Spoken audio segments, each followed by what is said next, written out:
Сөзлі беруімізді біз йорт ноғыларыман танысаяқпыз.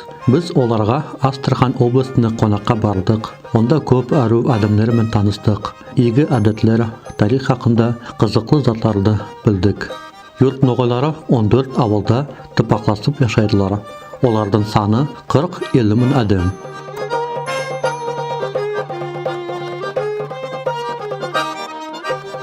Олар ноғай тілдің йорт диалектінде сөйлейділер. Ноғай тілді ару білетін адамға олардың диалектін аңламаға еңіл. Біз оларман адабият ноғай тілінде, қара ноғай, Қобан диалектлерінде айқастық. Бізде Астрахан өлкесінде, Астрахан облысында яшайдылар 4 этникалық, ноғай этникалық көплер. Юрт ноғайлар, Қоңырау ноғайлар, Қарағаш ноғайлар, Отар ноғайлар. Бізді 20-шы өмірліктің 20-шы елларда бізді бұлай яздырғанлар татар етіп. Татар тілде оқытқанлар бізді, язылуларда, перепіслерде бізді татар деп яздырғанлар. Yazылғамыз, неге десе, қайдеп айтайым, бізге аңлатқанлар татар мен ноғай бұлай бір айырымшылығы жоқ деп, ол бір хақ деп, ноғайлар ол татар халқын бір кесек деп сөйтіп аңлатқанлар бізге. Созат үшін әліге дейім біздің халқымыздың Астраханда яшайтаған кесегі әліге дейім олардың көбісі айтадылар біз татарлар деп. Мен татар қардаш халыққа қарсы бір сөз айтым да келмейді, яман сөзді. Но не болса да барыбір біз айырым халықша, біздің өзіміздің маданиятымыз бар, тарихымыз бар, ноғай тіліміз бар. Қайды айтайым, мүллет киім, қайды шайырлығы да бар. Көп затлар, қасиетті басқа, шырайлар да басқа. Біз өзіміз сүйіміз ата-бабаларымыздан қалған тілімізді, дінімізді, қасиетімізді, әдетлерімізді бұлай сақламаға деп.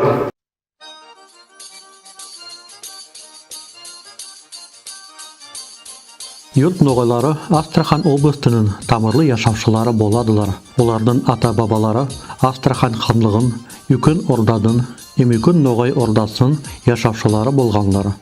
Төмен Поволжье Мескоу үкіметіне қосылғанда, олар түрлі қызмет қылғанлар. Соға көре, йорт ноғайлардың тарихы, маданияты айлақ бай, тек өкінішке аз тергілген. Оның ақында айырым беру етпеге болайық. Сөйлі болса, біз Абдурахман Мұхаджиновтың берекетлі үйіне йоланайық.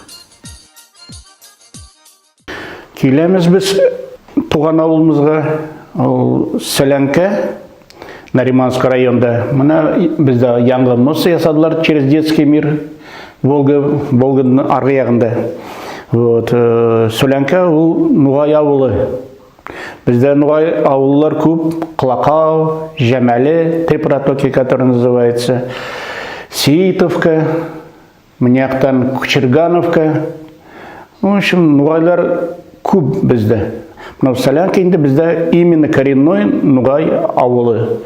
Бізде мамам, бабам, мархум сені ятқан жерлер жәнаты болсын, әмәм, әкейм әтетренді. Біз ноғайлар. Біз татарлар түгіл, біз ноғайлар, сіз біліңіз деп. Енді, конечно, біреуда жоқ енді олар. Біз ноғайлар деп, ноғай деп өзімді да санайым. Мен қайда сұрасалар да, қайда ерсен де алыс елда, сен кім? Мен нағайыз. Яқшы шолай деп. И школда бізде где-то 59-ші елларда, 61-ші елда шул ябылды, ноғай школы болды бізде. Оны яптылар и уже туған тілімізді оқымадық, білмейміз бұлайын, но орысша таки русский язык пошел бізде шылай. Абайын ауылда барайтын ноғай тілі школы. Мағалейм келеді. Қазір енді ауылда қалалар көп туғанларым, ноғайлар, в основном ноғайлар. Йорт ноғайлардың бақтысы енілерден түзілмеген. Сол жылдардағы татаризация политикасының темасы әрбір йорт ноғай айеліне теген. Совет заманын сол қиын жылдары адамдардың жүректерінде ярады қалдырғанлар. Өкінішке совет власты татарлардан, ноғайлардан маслағат алмай, күш пен татаризация политикасын жүргізген. Бізде, значит, ноғайлар біз ноғай деп береміз, когда паспортизация пошла 60-шы елда. Бізге келелер енді паспорт выдавать. Біз еш балалар, үлкендерге енді әтем, әнем, мамай, бабайға. Біз айтамыз, сіз кім деп сұрайлар бізде. Қазақ па, ноғай ма, татар ма? Біз ноғайлар. Нет такой нации. Как нету? А без кем тогда? Без ноғайлар дейміз, и все. Пиши нагаец. Нет, писать не будем. Нет таких наций. И бізге вообще не считались с нами. И все, сен не нагаец, ты татарин. И шой татарин был, обтатарили бізде енді. А ғымыр бойы, сколько біз тұрамыз, енді взрослый болды қызайты, біз ноғайлар. Ноғайлар деп, біз прямо держались. И вот последние десятилетия, наверное, когда уже начал возрождаться, ноғай зайты, прям еректа көтерілді, прям ақыңылын, что радость такая, что вот, наконец-то біз енді ноғайлар боламыз. Вот. И қайда барсанда, я нагаец дегенде, нет такой нации, все. И школға барасың, сен нагаец, нет такой нагаецкого, говорит. Есть татары. Да вот татарскому языку обучайтесь, и все. И біз тут татарскому языку обучались, потом мы закрыли, начали русский язык изучать, и все. А так на қазір ерекке қуаныш, что татарлар, уже татарлар түгілі, что біз ноғайлар көтеріліп жатырмыз, иншалла. Бізді возрождать надо все, возрождать. Абдурахман ағайымыз халқының керектігісін ойланып, қайғыруын білдіреді. Ол өз миллет өзіншілігін беркітіп, туған тілін терең білмеге шалысады, жамағатшылық яшауда да қатнасады. Абдурахмандың әйелі де онымен бірге тілді, дінді, миллетін сақламаға шалысады. Бізде енді әмәм, әтейім, мамайлар үйретеді. Өзіңіздің туған тілді ұнытмаңыз. Туған тіліңіз самый сіздің тәтлі тіл. Қазақтың тілі біраз жалпақ. Оны мұнан қушылмаңыз, тек өзінің тіліңізде сөйлеп барыңыз. И өзінің тілінде сөйлеп барып, и оқуды ұнытпаңыз шыл, yazуыңыз. Вот шылай бізде енді. Шылай нешкі үйреттілер, шылай енді нешкі направление берділер, шыл направлениен баратырмыз енді. Туған тілі. Бізде ауылда енді көбісі орысша сөйлейділер бейді. Вот. А мен ноғайша сөйлеймін, мен айтадылар, сен өзің тілінді ұнатмайсың, сен прям таза сөйлейсің деп. Приятно ғой енді меға. Гордость береш, мен ноғай тілін алып баратырым дешік бар. Алып баратырым, балаларыма да берем, ұнықларыма да берем, үйренсінлер. Аты қазір бітінсі орыс тілді бар енді. Орыс тілді білсінлер, туған тілді ұнатпасынлар. Абдурахман Мұхаджиновпан жылы айқасып, біз Три протока деген Ноғай авылына жоландық. Ноғай тілінде оның аты Джамеле. Мұнда бізді Гүлсум Якубалиева, Фарида Сидалиева жылы жолығып алдылар. Гүлсум тетеміз алал юреклі, білімлі, халқына елімлі қысқаяқлы. Яс үйкөнінің білген хабарлары этнографларға, журналистерге үйкөн байлық.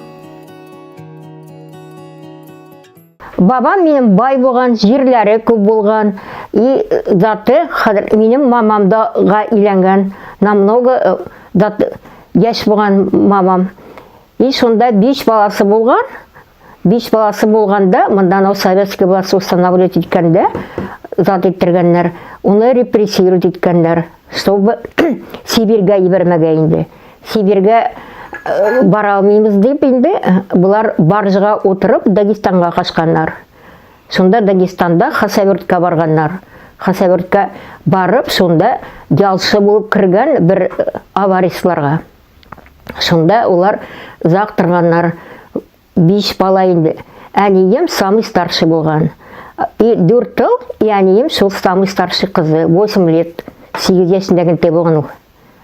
Анары сонда зайыттырып, 2 баласы сонда аштан өлген мамамның затлары, младшилары, потому что сәті қашқан енді зайыттырған, наверное, кәйінген.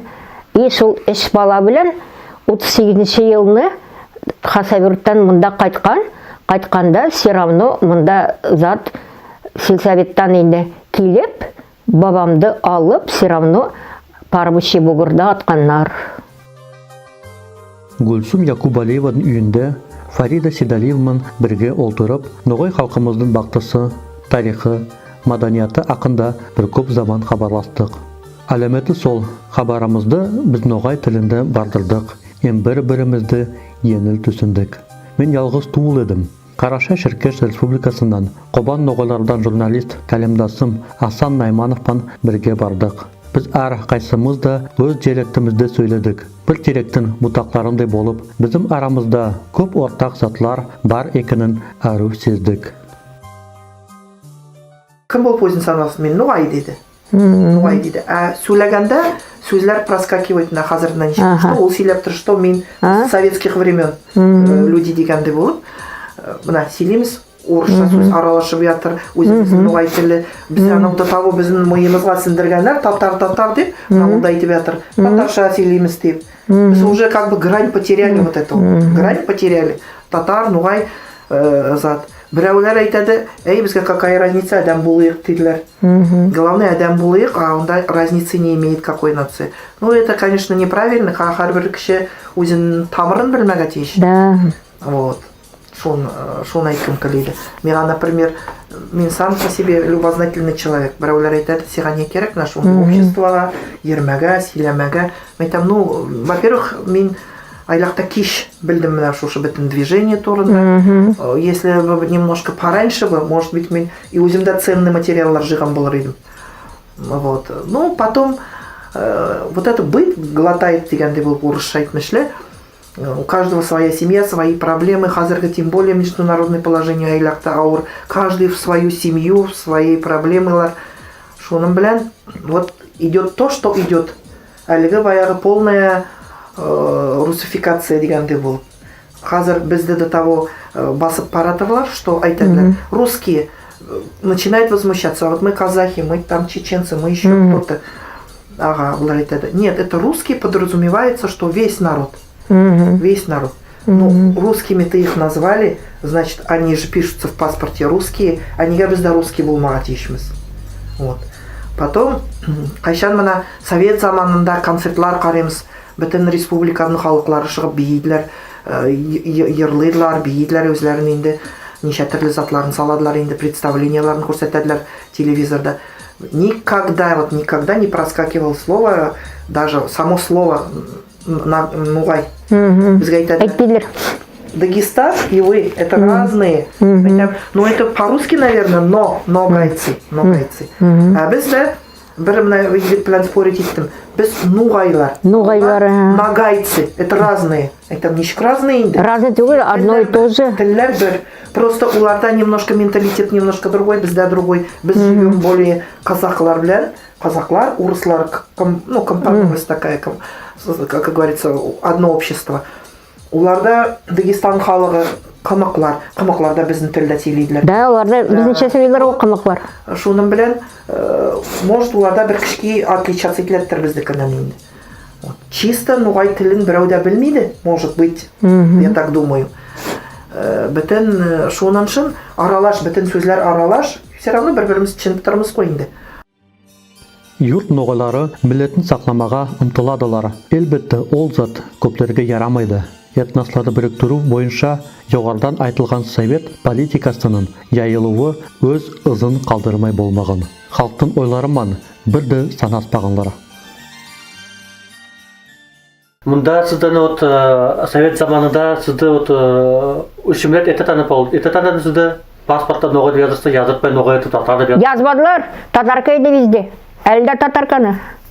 Yazmadılar Ноғай деп. Не то yazmadı? Ne deydiler onlar? Ne uç yazmadılar? Yazmadılar, потому что затыкан енді онды зат енді нация не существует па, брат. А вообще бізге паспорт та бермеді.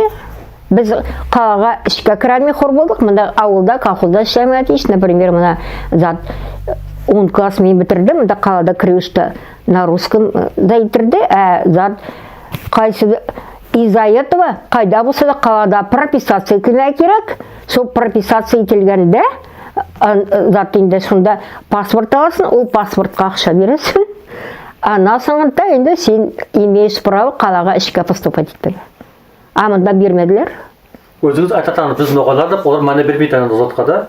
Жоқ, ноғайлар деп біреуінде паспортында жазылмаған.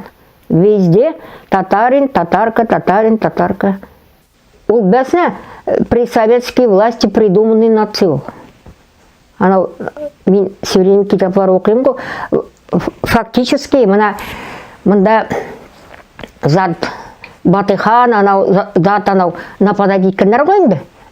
Давным-давно.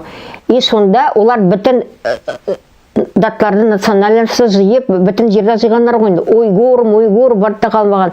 И сонда орыслар зат, это как тартары деген провалисты, тартары деп айтандыр ғой. Сондан татары болып кеткен. Фактически татары деген нация жоқ. Бізді татары еттілер. Өзіңізді сіз ноғай деп санайсыз да? Біз ноғай, анары, почти не отличается бізде. Казанский язык, олар мягко говорят, біз даже, кроме русских букв, еще 6 этих татарских букв бар ғой. Ана қазіргі яшьтер вообще бірті білмейлер.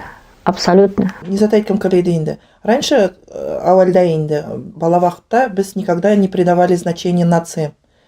В советское время енді, советские балалар барымыз росли, то, что мы все одно целое, одно единое. Шоның білән айткым калейді, біз біләді ғанек, что біз ноғайлар, ауылдықлар ноғайлар, ешітканымыз бар. Меға өзіме де айткан еді, братым, что анау урыс келсе, анау урысқа айт, мен ноғай деп айт. Татар деп сөйлеме, мен ноғай деп сөйле деп акцентировал на этом бітін внимание. И біз такой особой разницы не понимали, что татарлар, ноғайлар, я вот лично сама енді өзім ойлайдаған едім, что это одно и то же. Татары, ноғай, это одно и то же деп ойлайдаған едім мен. Вот. В итоге взрослее дегенде болып, исая, түсініп жатырмын, что большая разница. Татары сами по себе, біз сами по себе. Ол вақытны паспортлар алғанда бізге енді татар деп yazған еділер. Біз даже не сопротивлялись, ничего, потому что такой вот қартлар өтіп көп сөйлемегендер, видимо, бізге. Они тоже заняты были своими проблемами. Yazгандар, думали, что это одно и то же. Вот, шел национальный вопрос-то енді. А теперь енді узнаем, что это совершенно разные нации. У каждой нации, татарларда своя культура, у нас своя культура. Гүлсум тетеміз бен Эмфарида авамыз ашық юреклі адамдары. Олармен хабарласуымыз бек қызықлы өтті. Гүлсум білімге, ішкі дүниясы бай болған адам. Ол юлт ноғайлардың маданият байлықтары ақында көп затларында есінде сақлайды. Ноғайлар анадай болғандар. Өзінен өзі жырлар шығарадан болғандар, өзінен өзі пословицалар, поговоркалар, анадай народ болған енді. Мынада әмән затлары. Күн көрмеген, күн көрсе, күндіз шыраяғыр, от яғыр. Енді, күн байыған енді. Тон көрмеген, тон көрсе, қағып, соғып, тоздырыр. Себерем заты түсіндіңіз бе? Екі қара біріксе, ғарап туар баласы. Екі смуглы болса, балалар смуглы болады ғой. Екі сары біріксе, шайтан туар баласы. Анау сары болады ғой. Бірісі қара, бірісі сары, сұлтан туар баласы. Анау қара шашлы өзі аппақ болып туады. Сұлтан красивый болып туады. Сұлтан енді красивый болып. Біздің тілінде әру болып туады. Сөйтіп әмәм жайты отыратырған еді. Бір көп заттар біле тұрған еді.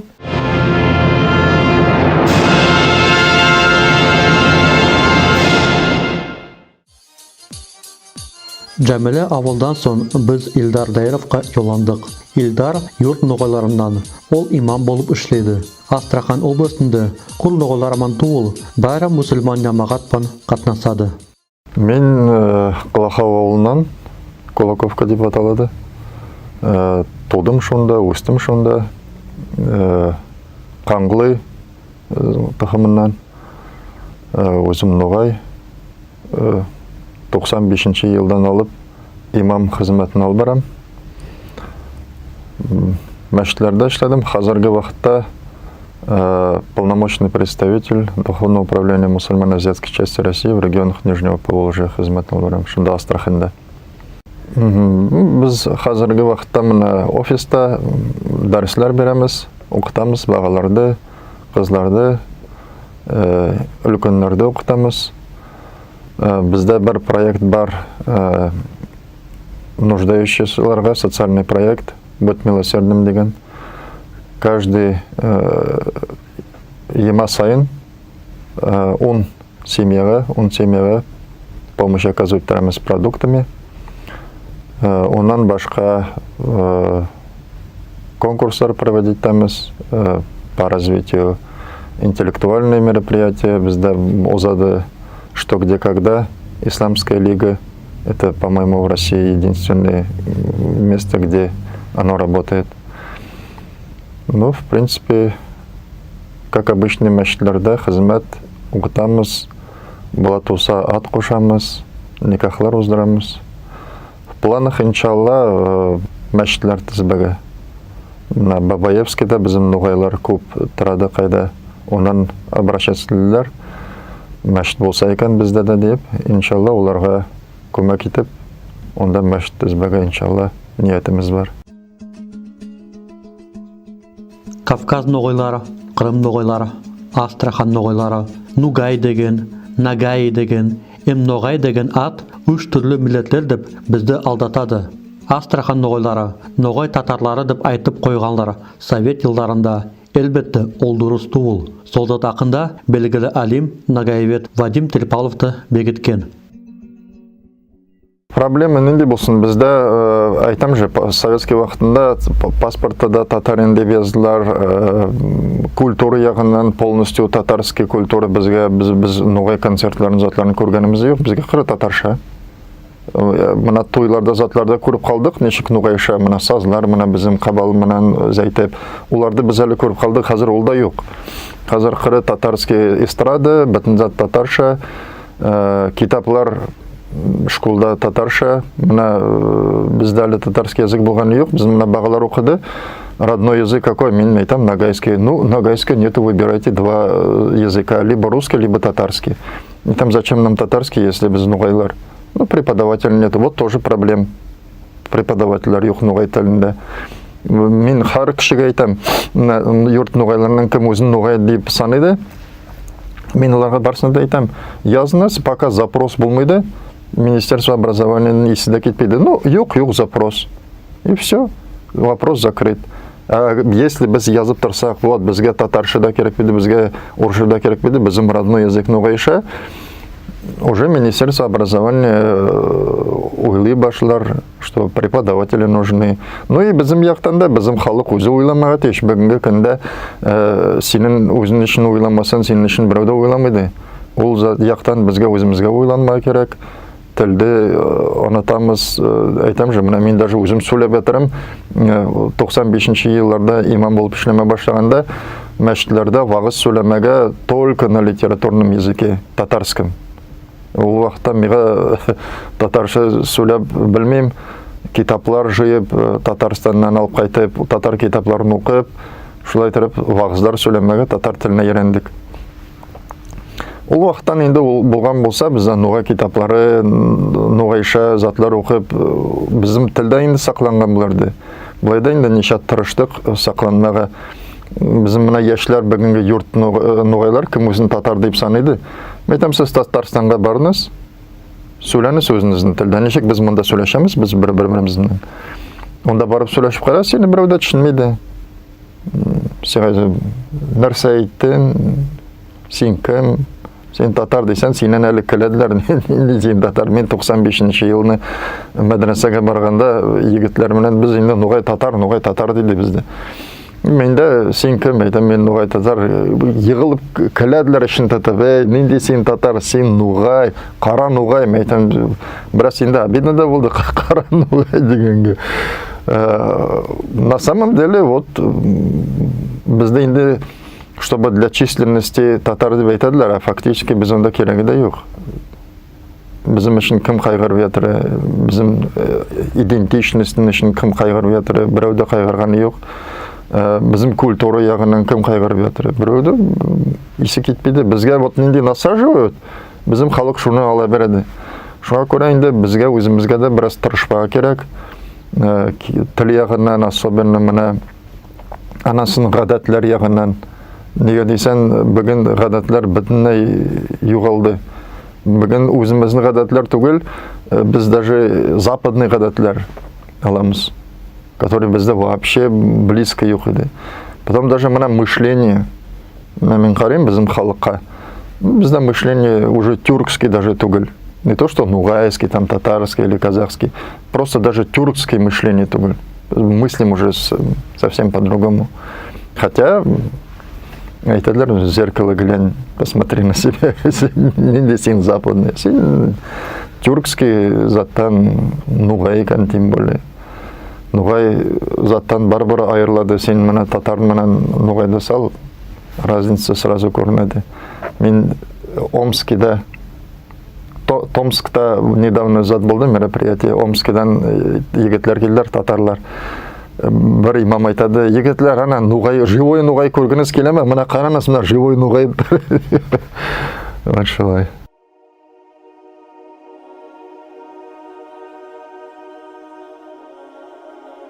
Илдар Хазрат нугай мусульман деген анламларды айырмайды. Нугайлардың тарихы ислам дінімен тар байланыслы. Неге десен, ислам алтын орданың официалы діні болған. Өкіметтің бас яшаушылары нугайлар болғанлар. Неге десе, алтын орда яда улус Джучи bizim нугай өкіметіміз болған. Алтын орда бұзылғаннан сонда нугай өкіметлігі көп конфессиялы болған болса да, ордадың юртында ислам дінді яйылдырған. Мысалы, осетинлар көбісі православнылар, тек арасында дедой осетинлар бар. Олар мусульманлар. Олар ислам дінді бізден алғанлар. Неге десе, біз бір заманларда осетинлермен ауылдастар болғанбыз. Ну, дин ягынан тагында бір зат бар, национализм деген зат. Ол очень строго, то есть запрещенный. Пайгамбар саллаллаху алейхи ва саллям запретил национализм. Коранда Аллах Таала да әйткән сүзләр бар. Нет преимущества у араба над неарабом, у черного над белым, то есть кроме как по богобоязненности, тақвалықтан. Алладың қаршында адам баласы югар болады, әгәр ул тақвалы булса, Алладан курка торган булса. Вот онда преимущество бар. А милләттән син мына горурланадылар, йөрәкләренә сугып, мен мына шундый милләттән уны зурлап, юк, унадан эш бармыйды. Аллах Таалага тыянсан, Аллах Таалага гыйбадат кылсан, мына без үзебезнең халык турында әйтәбез, нугайлар турында. Ногайская Орда бар иде, нинди великий история иде. Ул история булып калды ул. Ни өчен? Улар дингә тотынган иделәр. Ислам диненә тотынды, Аллах Таала уларды күтәрде.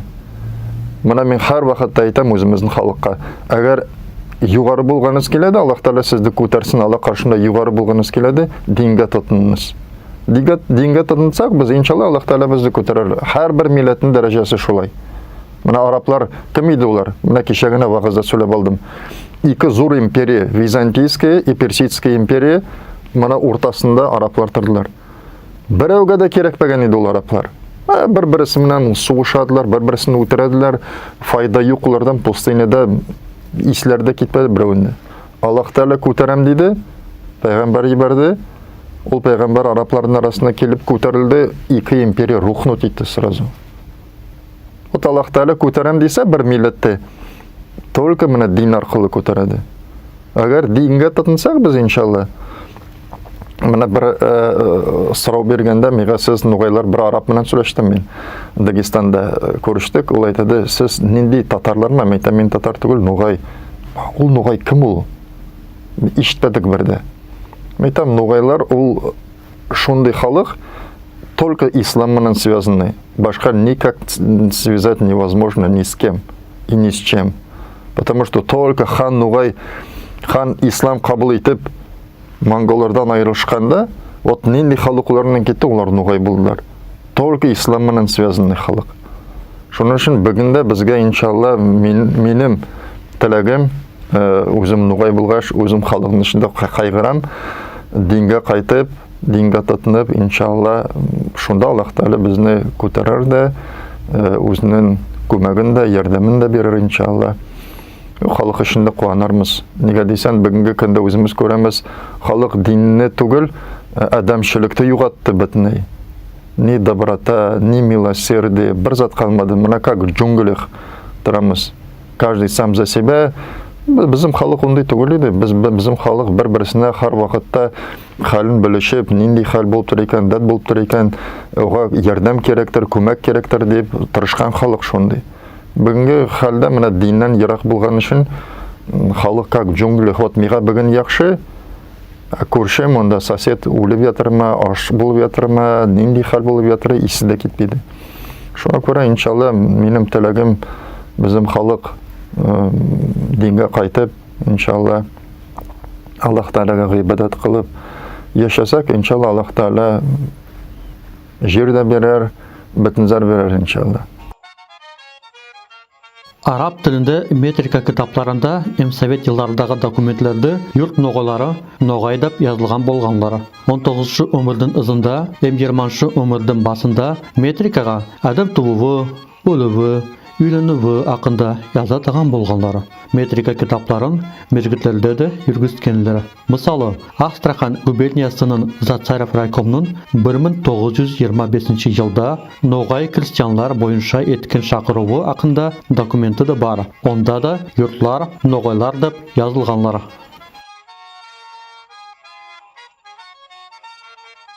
Biz Ноғай екенімізді туғаннан алып білеміз, Ноғай екенімізді. Бізде қартлар айтытырында, біз Ноғайлар, бізде әлі қартлар айтытырған еді, Ноғайдың іші оңай деп har вақытта.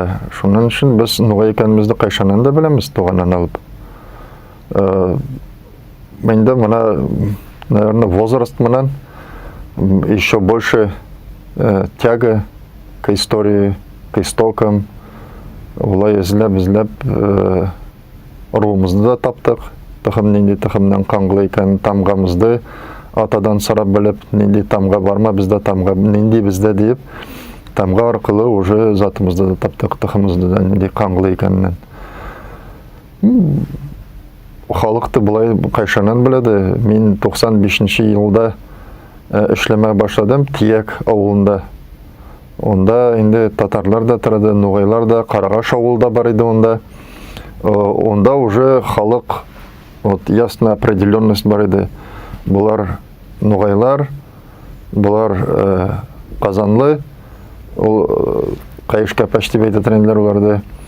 Ульяновскидан мешарларды, кәндейлері деп, то есть har бір нәсілден айтатырындылар кім ол, нендей жерден шыққан, кім екенін. То есть ясная определенность бар еді. Если бізде мынау ауылларда қайсылар өзін ноғай татар деп санаса, мында уже мен ішлеме башлағанда, онда уже точно сен татар деп айтсаң, жоқ, сіз ноғайлар деп, бабайлар өзлері айтыдырында, сіз ноғайлардан деп.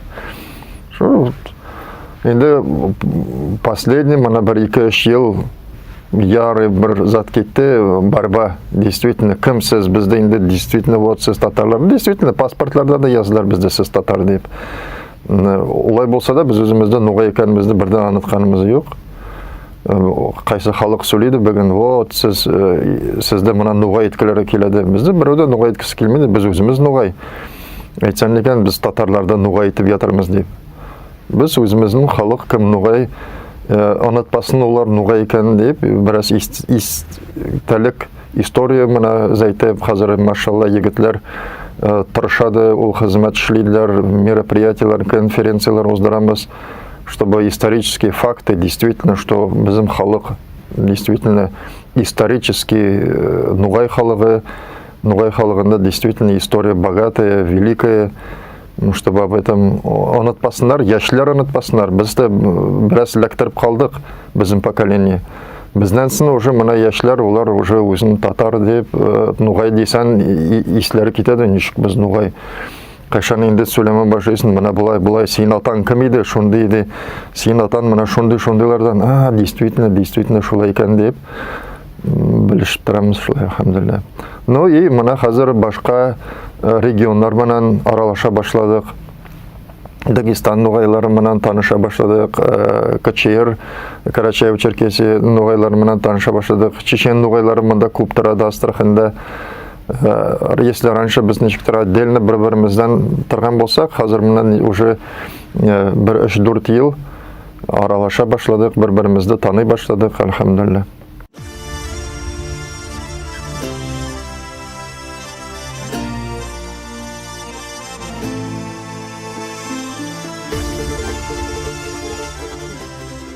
Келеберімізді тамамлай келіп, йорт нугайларından ортақ нугай өршімінде кен белгілі шайырлар Сыдықбай Алхайдар, Фахруддин Абушахман, Хусрау Тияқлы, драматург Басир Абдуллин шыққанлар. Йорт нугайларында едіге батырлық эпосы да белгіленген. Наджиб Гасри нугайлы нугай учебниклердің авторларының бірісі. Bizim zamandaşlarımızға алдыда енді де түзілген байланыстарымызды өрлендіріп, емберкетіп бармаға керек. Biz bärimizde türlümüz, türlü ýakllarda ýaşaýmyz, türlü dialektler, türlü baqtalar. Ama biz bir atadan balalara bolamız. Sonun uçunda bizge bir bolmaga edege hanımızdan elde, tilde, dinde birlik degen şakyrywyň aldyga aketmege gerek dep oýlanamyn.